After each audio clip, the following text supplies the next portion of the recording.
तो चलिए आज हम चतुर्भुज के अंतर्गत समांतर चतुर्भुज देखेंगे। इसके जो प्रॉपर्टीज़ होते हैं तो वो कैसे होते हैं। तो देखिए, समांतर चतुर्भुज का बेसिकली डायग्राम जो होता है वो इस तरह से होता है।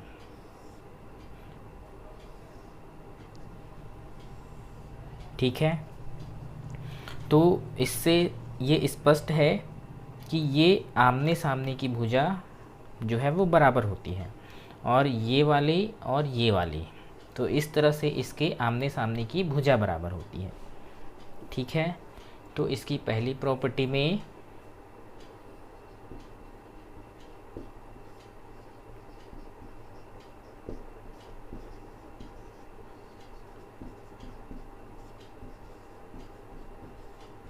कि आमने सामने की भुजा बराबर। ठीक है, उसके बाद दूसरी प्रॉपर्टी, तो दूसरी प्रॉपर्टी में इसके आमने सामने का कोण भी बराबर होता है। ये दोनों कोण या और ये दोनों कोण, तो सम्मुख कोण भी बराबर होता है। सम्मुख कोण भी बराबर हो गया। अब क्या हुआ तीसरे में, जो देखो तीसरे में क्या है, जैसे ये ए बी सी डी, तो इसके ये वाले कोण और ये वाले कोण, इसी तरह ये वाले कोण और ये वाले कोण, और इसी तरह ये वाले कोण और ये वाले कोण, और ये वाला कोण या ये वाला कोण, तो इन में से ये दोनों कोण का योग 180, या तो इन दोनों का कोण का योग 180 और इन दोनों का भी 180 और इन दोनों का भी 180। तो इस तरह से इसके क्या हो गए हैं, कोण ए प्लस कोण बी बराबर कोण बी प्लस कोण सी बराबर कोण सी प्लस कोण डी बराबर, नीचे लिखता हूँ, कोण डी प्लस कोण ए बराबर 180 अंश। ठीक है, तो ये समझ में आ गया तीसरा। चौथी प्रॉपर्टी देखते हैं। तो चौथी प्रॉपर्टी में हमारा है इसके विकर्ण। तो देखो विकर्ण जो है ये होते हैं विकर्ण, तो इसके जो विकर्ण हैं वो एक दूसरे को क्या करते हैं, बराबर भाग में काटते हैं। दोनों विकर्ण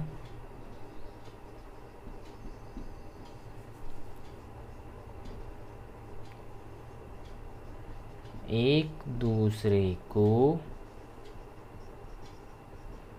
बराबर भाग में काटते हैं। ठीक है, तो देखो जैसे कि ये वाला जो विकर्ण है इन दोनों को बराबर भाग में काटेगा, और ये वाला जो विकर्ण है इन दोनों को बराबर भाग में काटता है, और इन दोनों के बीच ये जो कोण बनता है ये 90 डिग्री का कोण नहीं होता है ना, बराबर भाग में काटते हैं, और 90 अंश का नहीं होता। ठीक है, तो ये समझ में आया।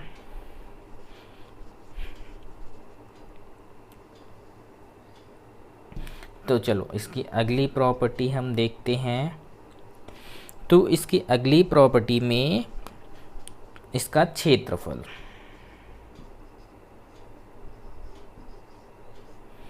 तो हमें इसके पूरे का क्षेत्रफल निकालना है।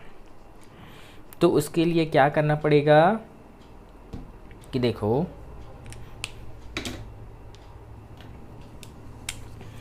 यहाँ पे ये तो हमारा बन गया, तो हमें एक, अगर ये वाला हम आधार लेते हैं तो इसके यहाँ तक ऊंचाई देखेंगे, तो यहाँ से यहाँ तक की इसकी ऊंचाई कितनी है, तो ये मान लेते हैं h1 है, और जो ये आधार है तो इसको हम मान लेते हैं हमारा ये L है। तब इसका जो क्षेत्रफल बनेगा ये बनेगा L इंटू H1। और इसी तरह यदि हम ये वाली भुजा लेते हैं, ये वाली भुजा मान लेते हैं B, तो इसके यहाँ से मतलब कहीं से भी लेंगे तो इसका जो ये लंब है इसके बीच की ये दूरी होनी चाहिए, मतलब यहाँ से यहाँ तक का जो ये 90 डिग्री का बनाना चाहिए, मतलब ये जो है ये लंब होना चाहिए हमारे आधार पे। तो ये ऊंचाई मतलब यहाँ से यहाँ तक की जो है ऊंचाई निकालेंगे, तो ये ऊंचाई मान लो H2 हो जाता है, ये H2 है। तब इसका क्षेत्रफल हो जाएगा B इंटू H2। ठीक है, तो इस तरह से इसका क्षेत्रफल निकालते हैं। और यदि इसी में मान लो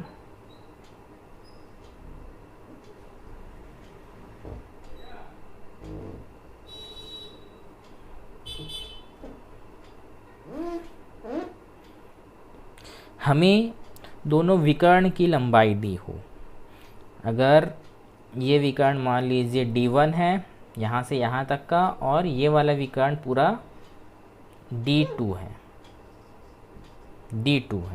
और किसी भी एक एंगल हमें दिया हो, या तो ये वाला या ये वाला या ये वाला, या कोई भी एक एंगल हमें दोनों विकर्ण से लगा हुआ दिया हो, मान लीजिए ये थीटा है, तब हमारा क्षेत्रफल हो जाएगा 1/2 D1 इंटू D2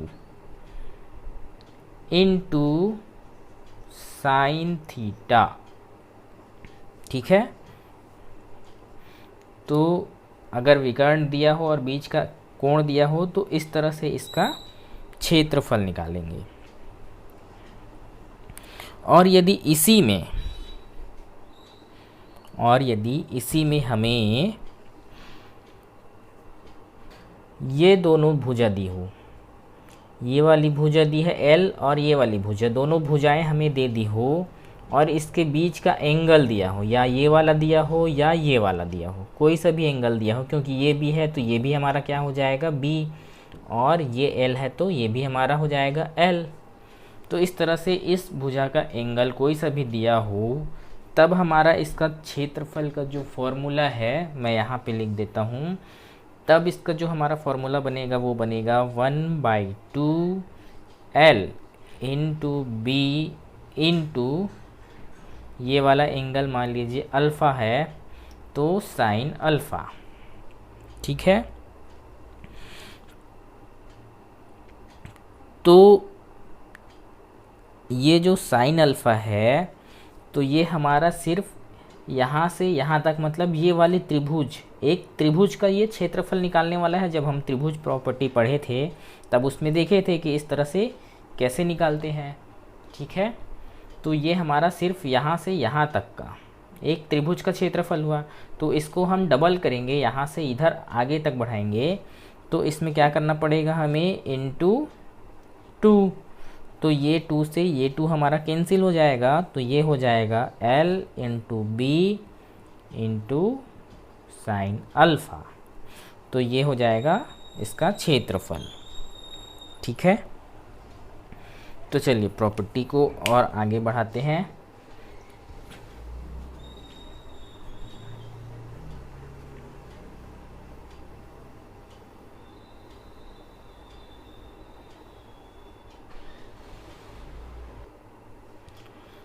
तो देखो ये जो समांतर चतुर्भुज है, एक यहाँ पे नया बनाते हैं।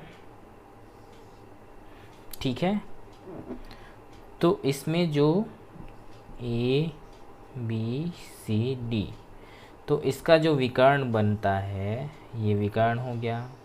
तो इस तरह से हमें देखिए ये एक त्रिभुज, ये 2 3 ये 4, इस तरह हमें 4 त्रिभुज मिलते हैं। तो इन चारों त्रिभुज का क्षेत्रफल हमारा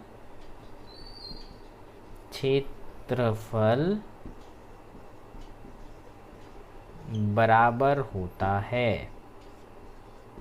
ठीक है, इस तरह बने समांतर चतुर्भुज के अंदर यदि विकर्ण से चारों त्रिभुज का क्षेत्रफल दिया है, तो इस तरह से अगर हमें किसी एक का क्षेत्रफल, मान लीजिए इसका क्षेत्रफल 10 वर्ग सेंटीमीटर दिया हो, ठीक है, तो हम पूरे चतुर्भुज का क्षेत्रफल निकाल सकते हैं।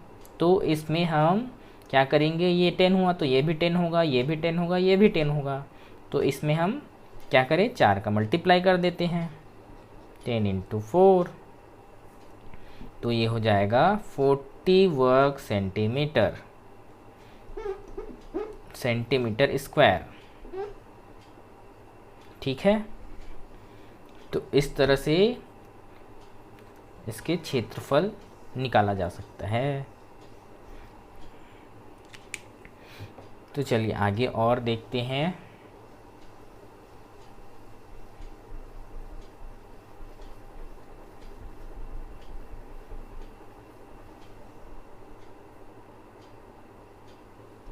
तो देखो, एक चतुर्भुज फिर से बनाते हैं। यदि इस तरह के चतुर्भुज दिए हुए हैं ABCD, ठीक है, और यदि इस भुजा का मध्य बिंदु ये P और इस भुजा का मध्य बिंदु ये Q है, तो इस तरह से यदि दिया हुआ है तो हम इस पे A से इन दोनों बिंदुओं को मिला देते हैं। एक ये मिल गया और एक ये, और यहाँ से इसको, तो ये हमारा क्या बन गया, एक त्रिभुज बन गया, ये वाला त्रिभुज यहाँ से यहाँ तक का, ठीक है। तो इस तरह से बना त्रिभुज, ये त्रिभुज कौन सा त्रिभुज है, APQ त्रिभुज APQ। और जो हमारा चतुर्भुज है, ये जो चतुर्भुज है, चतुर्भुज ABCD, तो दोनों का जो अनुपात है वो हमेशा 3:8 होता है, ठीक है। इस तरह से अगर कभी भी क्वेश्चन दे और हमको एक का क्षेत्रफल दे दे और पूरे का निकालने बोले, तो सीधा सीधा हमें इसका अनुपात पता है, तो हम उसका क्षेत्रफल आराम से निकाल सकते हैं, ठीक है। तो जो हमारे समांतर चतुर्भुज के जितने प्रॉपर्टीज़ होते हैं वो सब हमने इस पे देख लिया है, ठीक है। चलिए, तो इसके बाद हम आगे नेक्स्ट वीडियो में देखेंगे। समांतर चतुर्भुज के बाद हमारा आता है समचतुर्भुज, ठीक है। तो इस पे इतना ही देखेंगे, बाकी नेक्स्ट वीडियो पे।